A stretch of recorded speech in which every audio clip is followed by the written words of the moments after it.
What's going on, folks? My name is DMZ Deadeye, and welcome to the channel. In this video, I'm going to be showcasing my favorite non-meta PvP loadout involving Limonarch. I'm going to be breaking down the inner mechanisms of the loadout itself, as well as showing off some highlight reels from a few different modes around the Crucible. So without further ado, let's break into it. Limonarch, the Poison Bow. Now, obviously you need a full draw in order to proc this, but that shouldn't be too much of a problem. The poison arrows are extremely valuable. The poison is always consistent, and with snapshot sights, it allows you to get right on target, making sure that your enemies are in sight as always. Moving on to my backup here, I'm going to be showcasing a Lonesome God roll that I've got. This is a 260 RPM sidearm that I got with high cal, with full auto, and with kill clip. High cal is to flinch, full auto is just for close quarters, and kill clip is if I got multiple targets. The targeting adjuster and stability masterwork allow me to extend this out to a little bit more towards medium range engagements. And then for my heavy, now this can be anything. If you like to sword peek in competitive and trials, that's definitely fine. But I like the extra firepower, so I got a spike grenade, full court, grenade launcher here on my interference. Now, spike grenades, obviously, they're going to be, if they're hit, they're dead. And then with full court, if I need to spray on somebody's res in trials, that's perfect. The extra damage from the travel time will be good. And you're going to be noticing here, this is a PvE loadout, meant for boss damage as well, especially with auto loading. But if you can still use this, because I wind up going here for sprint grip to make sure that if I'm chasing somebody, I can get the ready time on them faster than them and just quick draw them down. So for armor here, if you're a hunter, I absolutely recommend Oathkeepers. Having an indefinite bow charge is crucial. For mods on the armor though, it's all going to be about combat effectiveness to enhance the loadout even further. So for the helmet, you've got targeting. You saw reload speed and fastball for grenade throw distance. For the chest piece, it's going to be unflinching mods. And then for the legs, it's going to be all about getting some dexterity. Dexterity here is key because if you can swap weapons fast in the middle of a fight, that means that you are going to be the winner most of the time. So from here on, you're going to notice that the cloak is going to take a different turn. Rather than go for super energy here, I actually go for Guardian Angel, which is to create healing for myself, as well as recuperation, where if it's a super round, I'm going to get even more healing just in case. Super here is Gunslinger, top tree, making sure I'm going way of the outlaw. I like the proximity knife to zone people out. Chains of Woe is just a bonus in case if I get a headshot kill for reload speed. And then the rest of it's just focused on the Golden Gun itself, with Deadshot being able to improve accuracy of the Golden Gun, and obviously the 6-shooter to fire 6 times. So how does this work out? Limonarch winds up doing 151 damage to the head and 101 to the body. The poison itself does a total of 24 damage, 8 ticks of 3 damage over the course of about a 4-second period, as you'll see here. So this means that you can quite often make sure that you get an enemy to cower behind cover. Now what I'm going to be showing here are some of the different kinds of tactical uses of it, where you can actually kill somebody. Now, as you see with this 151, it leaves them one shot. Now I'm going to let his health regen, my partner here, and show you that even a half health regen for half of that normal shield, I can still kill him. So he's going to come back, and then I'm going to show you the area around which you won't be able to kill them. Now, this is going to leave him absolute. So this is going to be the time frame. You want to time it around half to maybe 2/3 of their shields if you want to guarantee that they'll still die in one arrow. So here we go. 151, there's the poison, goes on, waiting for it, and as you see, I'm just holding it. And watch for that white bar to go 3/4. And you'll notice the poison literally gets him to 1 HP. So this is the limit that you can push Limonarch. Now, this could vary from resilience. My friend's resilience is at 4 with, I believe, 6 or 7 recovery at this point. Moving on to the sidearm, you're going to notice that Lonesome is doing 57 to the head, as well as 41 to the body within optimal ranges. This means that 4 shots to the head on Lonesome are going to be enough to kill somebody. 5 to the body would also be enough to kill somebody within, again, optimal ranges. So from here, we're going to actually test out the range capacity of Lonesome specifically. Now, obviously, this is going to vary from every single sidearm. So since we're on Bannerfall, each of these tiles is 1 meter. So I tell him to stand there. The first marker is going to be at 5 meters. And here we go. 41. So we're still in good range. I move out to 8 meters here and line up. And we're still in optimal range, still 41. Moving to 10 meters, 41. We are now still in optimal range. And you can see he's getting farther. So 13 meters, he's still in optimal range. And that is a good distance. Now I move over to 15 meters, and this is where the damage fall-off starts. We're at 38. And so you see that this is really the limitations. Now obviously with kill clip, that would make a difference. The headshot there at 15 is also 53 rather than 57. It's not huge, but then it becomes sharp there. But now let me show you something. I'm in somewhere from around 15 meters because I'm moving around. I hit him once, and I was beyond 15 meters. Wound up doing really low damage on the sidearm and killed him.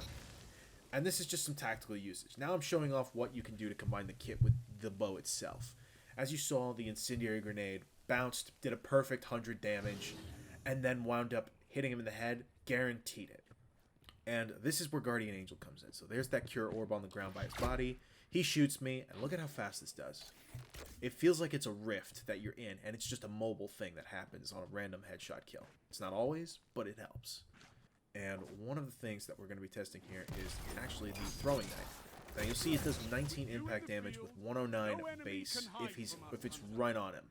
And again, you'll see that with a headshot or even just a body shot at that point, it's a guaranteed kill.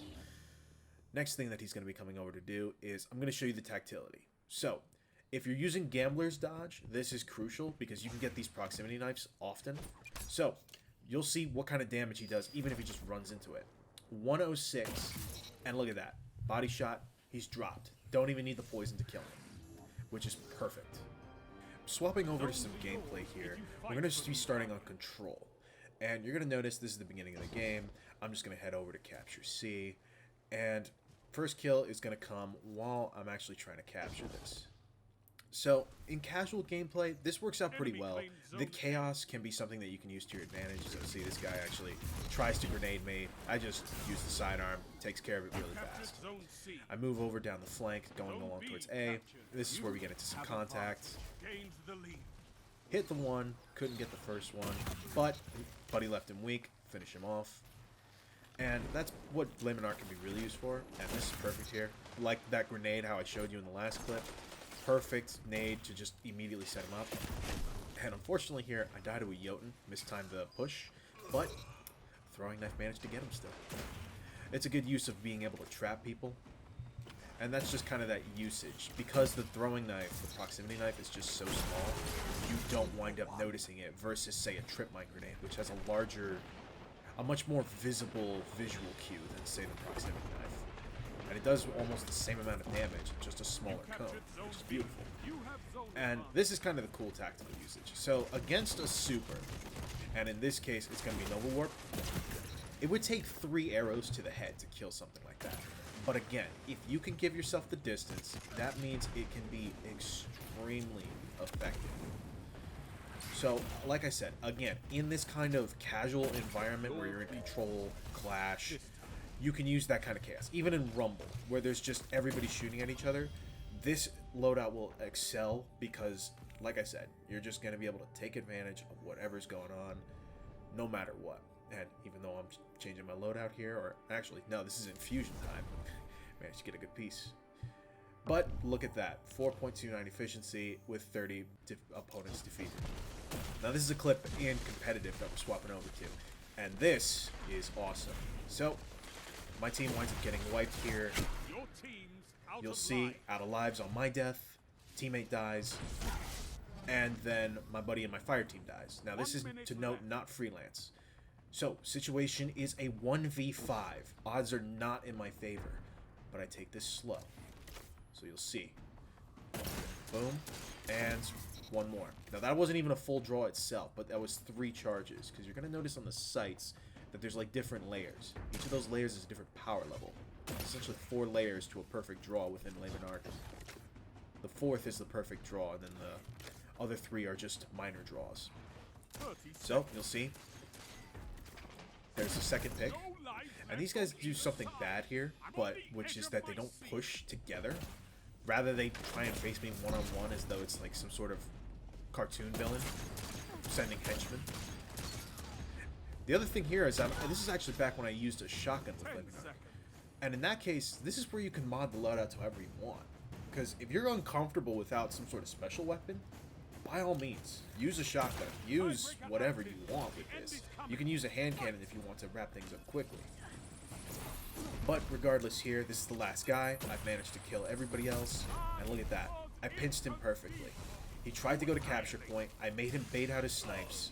And even though I die here, win the round to make sure. Your opponents can hardly keep up. So swapping over to some elimination here. So this is kind of what you can expect a little bit from Trials and in this kind of scenario. So, it's coming up on somebody using Mountaintop. And look at that. Boom. Quick, clean kill. Managing to stay in the air, which is a huge weakness of Mountaintops. You either hit that, and majority of the time you don't, so then I am safe. So, I see these guys over coming by the church. Teammate gets one. I'm like, okay, it's last one. Let me push. Missed the arrow and arrow, unfortunately, but sidearm to melee. That's what makes this loadout so great, especially with the sidearm, is the versatility of pushing. A lot of the in-air accuracy with close range is great, and even medium to long range on the bow is still very useful.